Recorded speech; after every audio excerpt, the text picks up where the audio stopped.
इस नई गहराई से की जाने वाली चर्चा में सभी साहित्य प्रेमियों का स्वागत है। मैं आपका होस्ट हूं और आज हम पश्चिमी साहित्य के बिल्कुल नींव पर बात करने वाले हैं। जी हाँ, और मैं भी यहाँ हूँ इस विस्तृत विश्लेषण में आपका साथ देने के लिए। आज का हमारा विषय वास्तव में बहुत ही खास है। बिल्कुल। तो अब चलिए सीधे विषय पर आते हैं।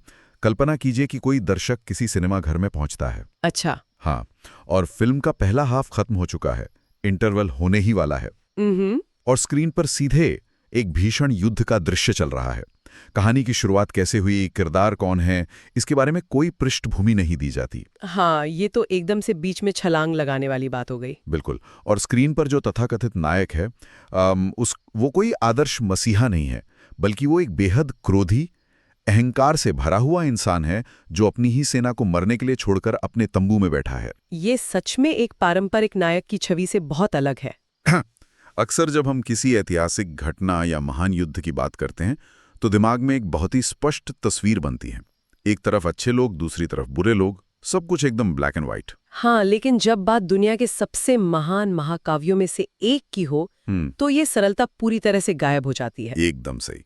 और यहीं से हमारा आज का मिशन शुरू होता है, विशेषकर उन साहित्य के छात्रों के लिए जो उच्च स्तरीय एकेडमिक विश्लेषण कर रहे हैं, जैसे कि यूजीसी नेट या गेट की तैयारी कर रहे हैं। हाँ, उनके लिए होमर की इलियाड सिर्फ एक कहानी नहीं है, ये एक बहुत ही महत्वपूर्ण टेक्स्ट है। बिल्कुल। आज हम इसी महाकाव्य के सबसे महत्वपूर्ण तकनीकी पहलुओं, पात्रों के गहरे मनोविज्ञान, देवताओं की भूमिका और मुख्य किताबों का एक निष्पक्ष विश्लेषण करेंगे। कोई विचारधारा नहीं, बस मूल स्रोतों का एकेडमिक अध्ययन। तो सबसे पहले उस सिनेमा घर वाले उदाहरण पर वापस आते हैं। साहित्य की दुनिया में इसे इन मीडियास रेस कहा जाता है। इन मीडियाज रेस, इसका अर्थ है कहानी के बीच से शुरुआत। सही कहा मैंने? जी बिल्कुल सही। देखिए, ट्रॉय का युद्ध 10 साल चला था, लेकिन होमर अपनी कहानी 10वीं साल के अंतिम कुछ हफ्तों से शुरू करते हैं। मुझे हमेशा से ये बात हैरान करती है। मतलब पूरी पृष्ठभूमि बताने के बजाय सीधे बीच में कूद जाना। ये तकनीक कहानी में क्या हासिल करती है? ये होमर का एक बहुत बड़ा मास्टर स्ट्रोक है। इन मीडियाज रेस का इस्तेमाल कहानी में एक जबरदस्त तात्कालिकता यानी अर्जेंसी लाता है। अच्छा। ताकि शुरुआत से सब कुछ बताने में समय बर्बाद न हो। हाँ, अगर होमर शुरुआत से शुरू करते, जैसे पेरिस का जन्म, हेलेन का अपहरण, ग्रीक सेना का इकट्ठा होना, बिल्कुल, तो ये एक उबाऊ ऐतिहासिक क्रॉनिकल बन जाता। इसके बजाय होमर ने ये मान लिया कि उनके श्रोताओं को युद्ध की मूल बातें पहले से पता हैं। ये तो बहुत ही स्मार्ट तरीका है ना? इसलिए उन्होंने अपना पूरा ध्यान एक विशिष्ट विषय पर केंद्रित किया, और वो विषय था एक्किलीज का क्रोध। एक्किलीज का क्रोध? हाँ, महाकाव्य का पहला ही शब्द मेनिस है, जिसका अर्थ है ईश्वरीय या विनाशकारी क्रोध। सीधे बीच से शुरुआत करके होमर कहानी को एक तीव्र भावनात्मक बिंदु से उठाते हैं। एक मिनट रुकिए, तो इसका मतलब है कि इलियाड वास्तव में ट्रोजन युद्ध की कहानी है ही नहीं? तकनीकी रूप से देखें तो नहीं। ये तो एक इंसान के गुस्से और उसके विनाशकारी परिणामों की कहानी है, जिसके बैकड्रॉप में, मतलब जिसके पीछे ट्रोजन युद्ध चल रहा है। ये एक बहुत ही दिलचस्प नजरिया है। बिल्कुल, और परीक्षा के दृष्टिकोण से छात्रों को इस मिनिस और इन मीडियास रेस के कंसेप्ट को बहुत अच्छे से याद रखना चाहिए। हाँ, ये सीधा सवाल आ सकता है, लेकिन इस कहानी को जिस तरह से बुना गया है, उसका तकनीकी ढांचा भी उतना ही हैरान करने वाला है। जी, 24 किताबें और 15,000 से ज्यादा पंक्तियां। 15,693 पंक्तियां, सटीक रूप से कहें तो। एक सवाल जो अक्सर अकादमिक चर्चाओं में उठता है वो है इसका छंदिया मीटर। हाँ, डैक्टिलिक हेक्सामीटर। बिल्कुल, इसे डैक्टिलिक हेक्सामीटर में रचा गया है। अब जो लोग इसे सिर्फ एक कविता के रूप में देखते हैं, उन्हें शायद ये सिर्फ एक लय लगे, लेकिन क्या ये वास्तव में प्राचीन काल का कोई मेमोरी हैक था? आपने बिल्कुल सही शब्द का इस्तेमाल किया, मेमोरी हैक।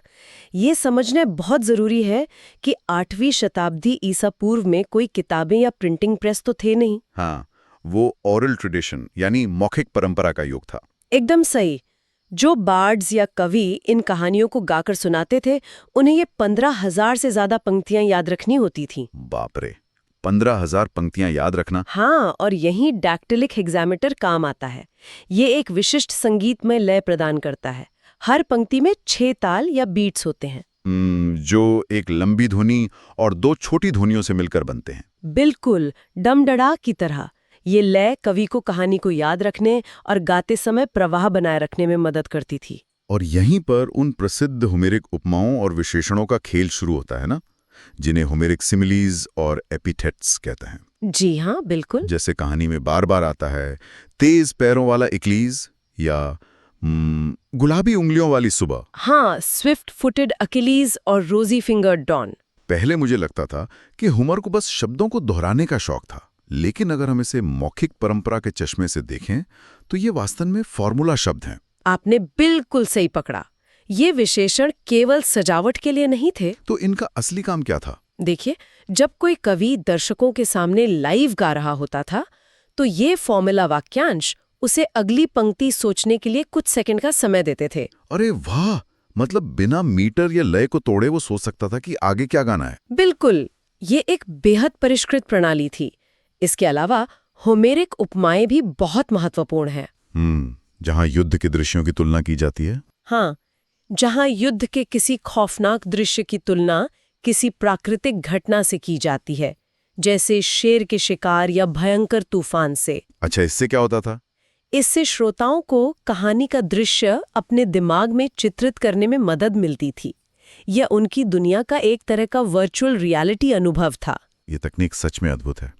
लेकिन कहानी की तकनीक चाहे कितनी भी शानदार हो, कहानी अंततः अपने किरदारों से ही चलती है। इसमें कोई शक नहीं। और इलियाड के किरदार, खैर, उन्हें समझना आधुनिक दिमाग के लिए थोड़ा टेढ़ा काम है। काफी टेढ़ा काम है। चलिए ग्रीक पक्ष यानी अकियंस की बात करते हैं। अकिलीज सबसे महान योद्धा है, लेकिन महाकाव्य की शुरुआत में ही यानी बुक 1 में ही ग्रीक सेनापति एगामेम्नॉन के साथ उसका विवाद हो जाता है। हाँ, एगामेम्नॉन जो अपने घमंड या ह्यूब्रिस में अंधा है, वो अकिलीज की युद्धदासी ब्रिसेइस को छीन लेता है, जो कि अकिलीज के लिए बहुत बड़ा अपमान था। बिल्कुल। और इसके जवाब में अकिलीज अपनी तलवार म्यान में रखता है, अपने तंबू में बैठ जाता है और अपनी ही सेना को ट्रोजन लोगों के हाथों कटने मरने के लिए छोड़ देता है। ये एक बहुत ही चरम कदम लगता है। आज के चश्मे से देखें तो ये इंसान एक महानायक कम और एक जिद्दी स्वार्थी एंटी हीरो ज्यादा लगता है। वो ऐसा क्यों करता है? देखिए, आधुनिक नैतिकता के नजरिए से देखने पर अकिलीज का बर्ताव सच में बहुत अजीब और स्वार्थी लगता है। हाँ, मतलब अपनी ही टीम को मरने देना। बिल्कुल, लेकिन यहाँ हमें प्राचीन ग्रीक हीरो की अवधारणा को समझना होगा। उस समाज में नैतिकता की धुरी 2 चीजों पर टिकी थी। कौन सी 2 चीजें? पहली है क्लियोस, यानी युद्ध के मैदान में अर्जित की गई अमर महिमा, जिसे आने वाली पीढ़ियां गाएंगी। अच्छा, क्लियोस। और दूसरी है टिमे, यानी वो भौतिक सम्मान या पुरस्कार जो समाज एक योद्धा को उसके कौशल के लिए देता है। तो मतलब वो दासी ब्रिसेइस सिर्फ एक इंसान या संपत्ति नहीं थी, के सम्मान का चीरहरण किया। तो ये इज्जत का सवाल था। हाँ, प्राचीन ग्रीस एक शेम कल्चर यानी शर्म की संस्कृति वाला समाज था। अगर अकिलीज चुपचाप ये अपमान सह लेता और फिर भी एगामेम्नॉन के लिए लड़ता तो समाज की नजरों में वो कायर माना जाता और उसका क्लियोस हमेशा के लिए नष्ट हो जाता। बिल्कुल, अकिलीज के लिए अपना व्यक्तिगत सम्मान और ऐतिहासिक अमरता अपनी सेना की सामूहिक भलाई से कहीं अधिक महत्वपूर्ण थी। ये तो आधुनिक टीम वर्क की धारणा के बिल्कुल विपरीत है। हाँ, आज के समय में हम इसे स्वीकार नहीं करेंगे। ये एक बहुत ही क्रूएल लेकिन अपने आप में तार्किक दुनिया है। और इसी दुनिया में जब हम ट्रोजन पक्ष को देखते हैं तो एक बिल्कुल अलग ही तस्वीर सामने आती है। विशेष रूप से हेक्टर का किरदार। हाँ, हेक्टर वो मुख्य सेनापति है, राजकुमार है, लेकिन वो अकिलीज जैसा बिल्कुल नहीं है। वो एक बहुत ही अलग तरह का योद्धा है। वो युद्ध के मैदान में अमर महिमा के लिए नहीं बल्कि अपने परिवार, अपनी पत्नी एंड्रोमैक, अपने बेटे और अपने शहर की रक्षा के लिए लड़ रहा है। वो जानता है कि ट्रॉय का पतन निश्चित है, फिर भी वो लड़ता है। हेक्टर हमें आज के नायक की परिभाषा के बहुत करीब लगता है ना? हेक्टर का चरित्र इलियाड के सबसे मानवीय और त्रासदीपूर्ण पहलुओं में से एक है। सच में? वो एडोस यानी कर्तव्य और शर्म की भावना से बंधा हुआ है। वो नहीं चाहता कि उसके शहर के लोग उसे कायर समझें। लेकिन यहाँ सबसे दिलचस्प बात यह है कि होमर, जो खुद एक ग्रीक थे, हाँ, उन्होंने दुश्मन खेमे के सबसे बड़े योद्धा को इतनी सहानुभूति और सम्मान के साथ चित्रित किया है। बिल्कुल, हेक्टर कोई राक्षस नहीं है, वो एक पति है, एक पिता है। इसके ठीक विपरीत उसका भाई पेरिस है। पेरिस, जिसने स्पार्टा की रानी हेलेन को चुराकर इस पूरे महाकाव्य के विनाशकारी युद्ध की नींव रखी थी। पेरिस का किरदार तो सच में बहुत विरोधाभासी है।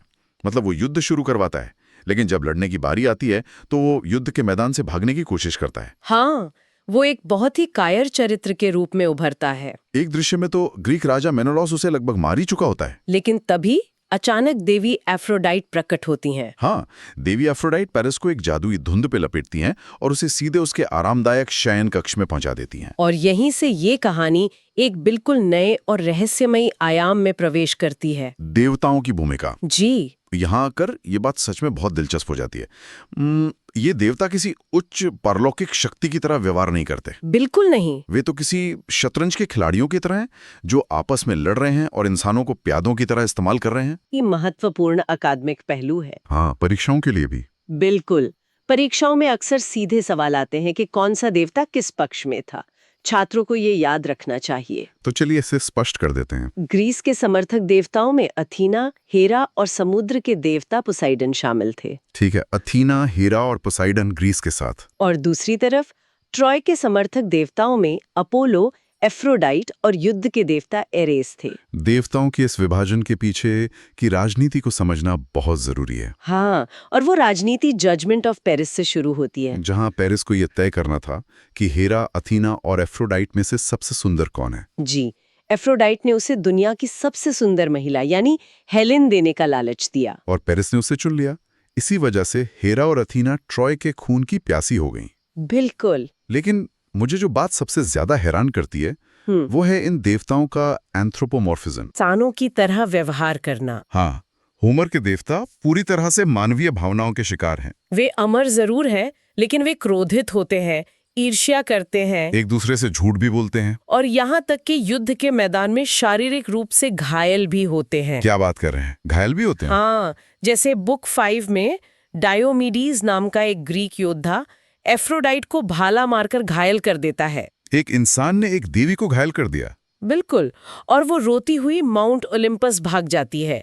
ये दिखाता है कि यद्यपि देवता शक्तिशाली हैं, लेकिन उनकी प्रकृति अत्यंत क्षुद्र और अस्थिर है। एक मिनट, मुझे यहाँ एक विरोधाभास दिख रहा है। कैसा विरोधाभास? देखिए, एक तरफ तो देवता युद्ध के मैदान में उतरकर इंसानों को बचा रहे हैं, तीर की दिशा बदल रहे हैं, लेकिन दूसरी तरफ हम बार बार नियति या फेट की बात सुनते हैं। हाँ, मोइरा। अगर देवता जो चाहें वो कर सकते हैं, तो फिर नियति का क्या काम?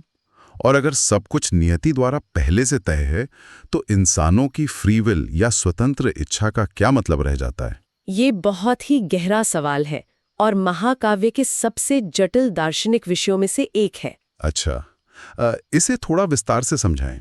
इलियाड में दोहरी प्रेरणा या डबल मोटिवेशन का सिद्धांत काम करता है। Double motivation? हाँ, इंसान फैसले खुद लेता है, लेकिन वे फैसले अक्सर किसी देवता द्वारा प्रेरित होते हैं। और अंतिम परिणाम? अंतिम परिणाम हमेशा नियति के अधीन होता है। नियति या फेट देवताओं से भी ऊपर है। देवताओं से भी ऊपर? बिल्कुल। इसका सबसे स्पष्ट उदाहरण हमें बुक 16 में मिलता है। बुक 16?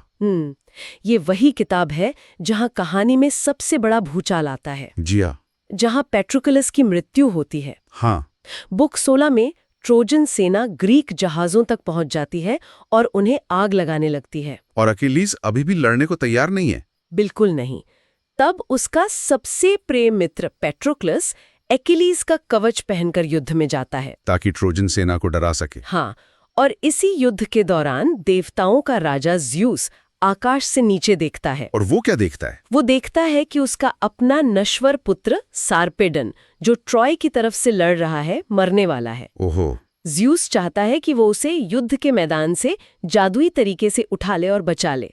ज़्यूस तो राजा है, वो ऐसा कर सकता है? कर तो सकता है, लेकिन उसकी पत्नी हेरा उसे चेतावनी देती है। क्या चेतावनी देती है? कि अगर उसने नियति के खिलाफ जाकर अपने बेटे को बचाया, तो बाकी सभी देवता भी अपने अपने पसंदीदा इंसानों को बचाने लगेंगे और ब्रह्मांड का पूरा नियम टूट जाएगा। एकदम सही। तो ज़्यूस को अपने ही बेटे को मरते हुए देखना पड़ता है? हाँ, भारी मन से। वो सर्वशक्तिमान है, फिर भी विवश है। ये नियति की सर्वोच्चता का कितना भयानक और मार्मिक उदाहरण है। बिल्कुल। और इसी बुक 16 में पेट्रोक्लस की भी मृत्यु होती है। जी, हेक्टर अपोलो देवता की मदद से पेट्रोक्लस को मार देता है और यही वो टर्निंग पॉइंट है जहां एकिलीज का क्रोध, जो अब तक एगेमेम्नॉन के खिलाफ था, पूरी तरह से हेक्टर की तरफ मुड़ जाता है। पेट्रोक्लस की मौत एकिलीज को भीतर से तोड़ देती है ना। पूरी तरह से उसका अहंकार अब एक भयंकर प्रतिशोध में बदल जाता है। वो युद्ध में लौटता है। हाँ, वो युद्ध में लौटता है, हेक्टर को मारता है, और फिर जो वो करता है वो महाकाव्य का सबसे अंधकारमय हिस्सा है। वो हेक्टर के शव को अपने रथ के पीछे बांधकर धूल में घसीटता है। बिल्कुल, वो शव का अंतिम संस्कार नहीं होने देता। ये तो प्राचीन ग्रीक समाज में सबसे बड़ा पाप था। जी, एकिलीज अपनी इंसानियत पूरी तरह खो चुका होता है। और ये हमें ले जाता है महाकाव्य के सबसे महत्वपूर्ण और शायद दुनिया के साहित्य की सबसे भावुक किताब की ओर। बुक 24। बुक 24। इतना खून खराबा, इतना अमानवीय व्यवहार, लेकिन कहानी का अंत किसी बड़े युद्ध से नहीं होता। बिल्कुल नहीं, ये रात के अंधेरे में एक तंबू के अंदर खत्म होती है। ट्रॉय का बूढ़ा राजा प्रियम देवताओं की मदद से ग्रीक शिविर में घुसपैठ करता है और सीधे अकीलीज के तंबू में पहुंच जाता है। वो दृश्य साहित्य के इतिहास में सच में अद्वितीय है। हाँ, राजा प्रियम, जो अपने साम्राज्य का सर्वोच्च शासक है, उस आदमी के सामने घुटने टेक देता है जिसने उसके कई बेटों को बेरहमी से मारा है। ये सोचकर ही रोंगटे खड़े हो जाते हैं। प्रियम अकीलीज के हाथों को चूमता है और कहता है, मैंने वो किया है जो धरती पर किसी और इंसान ने नहीं किया। मैंने अपने बेटे के हत्यारे के हाथों को चूमा है। बिल्कुल, वो अकीलीज को उसके अपने बूढ़े पिता की याद दिलाता है। और फिर अकीलीज, जो अब तक एक क्रूर हत्यारे की तरह बर्ताव कर रहा था, टूट जाता है। वो भी रोने लगता है। दोनों दुश्मन, एक जिसने अपना सबसे करीबी दोस्त खोया है और दूसरा जिसने अपना सबसे प्यारा बेटा खोया है, एक साथ बैठकर रोते हैं। वे एक दूसरे के दुख में अपनी ही पीड़ा का अक्स देखते हैं। और अंततः अकीलीज हेक्टर का शव लौटा देता है और हेक्टर के सम्मानजनक अंतिम संस्कार के लिए 12 दिन का युद्ध विराम घोषित करता है। यह महाकाव्य युद्ध की शुरुआत से नहीं, बल्कि एक अंतिम संस्कार से खत्म होता है। अगर हम इसे व्यापक संदर्भ से जोड़कर देखें तो ये दृश्य एक गहरे युद्ध विरोधी भावना यानी एंटी वॉर सेंटिमेंट का प्रतिनिधित्व करता है। बिल्कुल, कई लोग इलियाड को सिर्फ युद्ध और योद्धाओं की महिमा का गुणगान मानते हैं। हाँ, कि बस तलवारें चल रही हैं और लोग महान बन रहे हैं। लेकिन बुक 24 साबित करती है कि होमर युद्ध का जश्न नहीं मना रहे थे। वे दिखा रहे थे कि महिमा के इस खेल की असली कीमत क्या है। युवा योद्धाओं का समय से पहले मारा जाना, पिताओं का अपने बेटों के शवों के लिए गिड़गिड़ाना, उजड़ते हुए परिवार। महाकाव्य के अंत में कोई वास्तविक विजेता नहीं है, केवल बचे हुए लोग हैं जो अपनी पीड़ा में एकजुट हैं। ये सच में बहुत मार्मिक है। तो इस पूरी चर्चा को अगर हम समेटें तो जो तस्वीर उभर कर आती है वो बहुत साफ लेकिन बहुत जटिल है। हाँ, हमने देखा कि 8वीं शताब्दी ईसा पूर्व में रचा गया ये महाकाव्य कैसे इन मीडियास रिस के जरिए कहानी के बिल्कुल बीच से शुरू होता है। और हमने डैक्टिलिक हेक्सामीटर और मौखिक परंपरा के उन मेमोरी हैक्स को भी समझा। बिल्कुल, जिन्होंने इस विशाल रचना को सदियों तक संरक्षित रखा। हमने ये भी विश्लेषण किया कि कैसे अकीलीज का क्लेओस और टिमे का संघर्ष आधुनिक नैतिकता से बिल्कुल अलग है। हाँ, और हेक्टर की कर्तव्य निष्ठा, पेरिस की कायरता और देवताओं की वो राजनीतिक शतरंज, जहां एथेना और हेरा ग्रीस के साथ थीं, जबकि अपोलो और एफ्रोडाइट ट्रॉय के पक्ष में खड़े थे। लेकिन सबसे महत्वपूर्ण बात हमने ये देखा कि चाहे देवता हो या इंसान, कोई भी नियति के अंतिम प्रहार से बच नहीं सकता। बुक 1 का क्रोध, बुक 16 की त्रासदी और अंततः बुक 24 का वो क्षण जहां दो दुश्मन अपने दुख में एक हो जाते हैं। अकादमिक दृष्टिकोण से ये गहराई साहित्य के हर उस छात्र के लिए एक मजबूत नींव का काम करेगी जो इस विषय की जटिलताओं को समझना चाहता है। बिल्कुल, विशेषकर परीक्षाओं के लिए ये विश्लेषण बहुत काम आएगा। तो ये पूरी चर्चा हमें उस बिंदु पर वापस ले आती है जहां से हमने शुरुआत की थी कि नायक और खलनायक की तस्वीर ब्लैक एंड व्हाइट नहीं होती। हाँ, इलियाड को अक्सर योद्धाओं की अमर महिमा का ग्रंथ माना जाता है, जहां तलवारों के खनक में नायकों के नाम इतिहास में दर्ज होते हैं। लेकिन इस चर्चा को खत्म करने से पहले हम विचार करने के लिए एक सवाल छोड़ना चाहते हैं। एक बहुत ही प्रासंगिक सवाल। जब हम एक्लीज को हेक्टर के शव को घसीटते हुए देखते हैं या जब हम प्रियम को अपने बेटे के हत्यारे के सामने गिड़गिड़ाते हुए देखते हैं, तो क्या ऐसा नहीं लगता कि युद्ध के मैदान में विजय का मुकुट पहनने वाला योद्धा भी अंततः अपनी इंसानियत का एक बहुत बड़ा हिस्सा हमेशा के लिए हार जाता है? बिल्कुल। क्या होमर वास्तव में युद्ध का महिमा मंडन कर रहे थे या वे यह बता रहे थे कि सम्मान की वेदी पर चढ़ाई गई सबसे बड़ी बलि खुद मनुष्य की आत्मा होती है? इस विरोधाभास पर विचार करें। इसी विचार के साथ इस गहराई से की गई चर्चा को हम यहीं समाप्त करते हैं। जुड़ने के लिए धन्यवाद।